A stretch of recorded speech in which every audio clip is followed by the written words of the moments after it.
Hi, hello everyone. ಇವತ್ತಿನ ಕ್ಲಾಸಲ್ಲಿ terms of ಟ್ರೇಡ್ನ ಮುಂದುವರೆದ ವಿಧಗಳನ್ನು ನಾವಿಲ್ಲಿ ನೋಡೋಣ. ಸೊ 4ನೇ ವಿಧ ಸಿಂಗಲ್ ಫ್ಯಾಕ್ಟರಲ್ ಟರ್ಮ್ಸ್ ಆಫ್ ಟ್ರೇಡ್ ಅಂತ. ಈ ಸಿಂಗಲ್ ಫ್ಯಾಕ್ಟರಲ್ ಟರ್ಮ್ಸ್ ಆಫ್ ಟ್ರೇಡ್ ಅನ್ನ ಯಾರು ಪರಿಚಯವನ್ನ ಮಾಡಿದ್ದಾರೆ ಅಂದ್ರೆ, ಈ ಒಂದು ಪರಿಕಲ್ಪನೆಯನ್ನ ಜೇಕಬ್ ವೈನರ್ ಅಂತಕ್ಕಂಥ ಜೇಕಬ್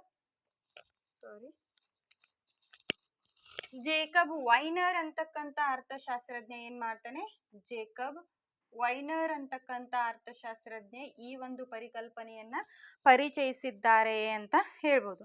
ಸೊ ಇದರ ವೈಶಿಷ್ಟ್ಯತೆ ಏನು ಅಂದ್ರೆ, ಏಕ ಘಟಕ ವ್ಯಾಪಾರದ ಷರತ್ತಿನ ವೈಶಿಷ್ಟ್ಯತೆ ಏನು ಅಂದ್ರೆ, ಸ್ವದೇಶಿ ರಫ್ತು ಕೈಗಾರಿಕೆಗಳಿಗೆ ಇಲ್ಲೇನ್ ಮಾಡ್ತದ, ಸ್ವದೇಶಿ ರಫ್ತು ಕೈಗಾರಿಕೆಯಲ್ಲಿ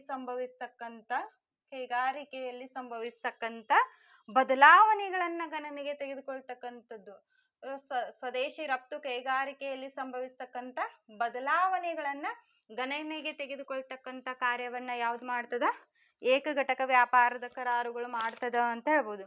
ಸೊ ಇದ್ರ ಒಂದು ಸೂತ್ರ TS = TC × FX = PX FX / PM ಅಂತ ಹೇಳ್ಬೋದು. ಅಂದ್ರೆ TS = TC × FX = PX × FX / PX × FX / PM ಅಂತ ಹೇಳ್ತೀವಿ. TS ಅಂತಂದ್ರೆ ಏಕ ಘಟಕ ವ್ಯಾಪಾರದ ಕರಾರುಗಳು, TC ಅಂದ್ರೆ ಸರಕು ವ್ಯಾಪಾರದ ಕರಾರುಗಳು, FX ಅಂದ್ರೆ ರಫ್ತು ಕೈಗಾರಿಕೆಗಳ ಉತ್ಪಾದಕತೆಯ ಸೂಚ್ಯಂಕ, PM ಅಂತಂದ್ರೆ ಆಮದು ಸರಕುಗಳ ಬೆಲೆಯ ಸೂಚ್ಯಂಕ, PX ಅಂದ್ರೆ ರಫ್ತು ಸರಕುಗಳ ಬೆಲೆಯ ಸೂಚ್ಯಂಕವನ್ನ ನಾವಿಲ್ಲಿ ಕಾಣಲಾಗ್ತದ. ಸೊ ಇಲ್ಲಿ ದೇಶದ ರಫ್ತು ಕೈಗಾರಿಕೆಗಳ ಉತ್ಪಾದಕತೆಯು ಹೆಚ್ಚಿದಾಗ ಅದರ ಸರಕು ವ್ಯಾಪಾರದ ಕರಾರುಗಳು ಕ್ಷೀಣಿಸಿದ್ರೂ ಸಹ ವ್ಯಾಪಾರದ ಕರಾರುಗಳೇನಾಗ್ತವೆ, ಉತ್ತಮಗೊಳ್ತವೆ ಅನ್ನೋ ಅಂಶವನ್ನ ಇದು ಹೇಳ್ತಕ್ಕಂಥದ್ದು.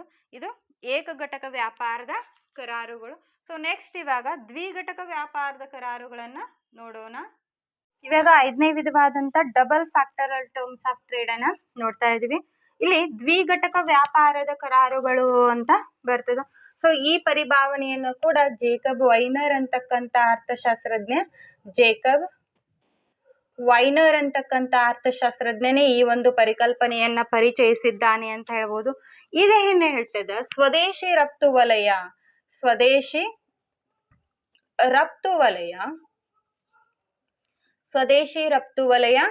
ಮತ್ತು ವಿದೇಶಿ ರಫ್ತು ವಲಯ.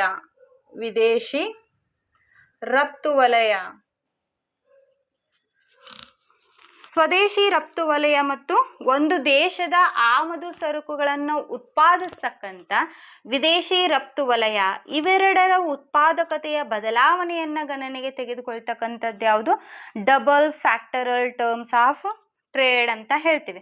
ಸೊ ಇಲ್ಲಿ ಇದರ ಪ್ರಮುಖವಾದಂಥ ಒಂದು ಸೂತ್ರ ಏನು ಅಂತಂದ್ರೆ, TD = TC × FX / FM =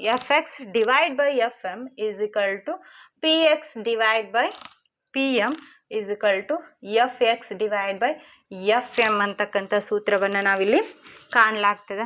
so ಇಲ್ಲಿ TD ಅಂತಂದ್ರೆ ದ್ವಿಘಟಕ ವ್ಯಾಪಾರದ ಕರಾರುಗಳು, PX / PM ಅಂದ್ರೆ ಸರಕು ವ್ಯಾಪಾರದ ಕರಾರುಗಳು, FX ಅಂದ್ರೆ ರಫ್ತು ಉತ್ಪಾದಕತೆಯ ಸೂಚಿ, FM ಅಂದ್ರೆ ಆಮದು ಉತ್ಪಾದಕತೆಯ ಸೂಚಿ ಅಂತ ಹೇಳ್ಬೋದು.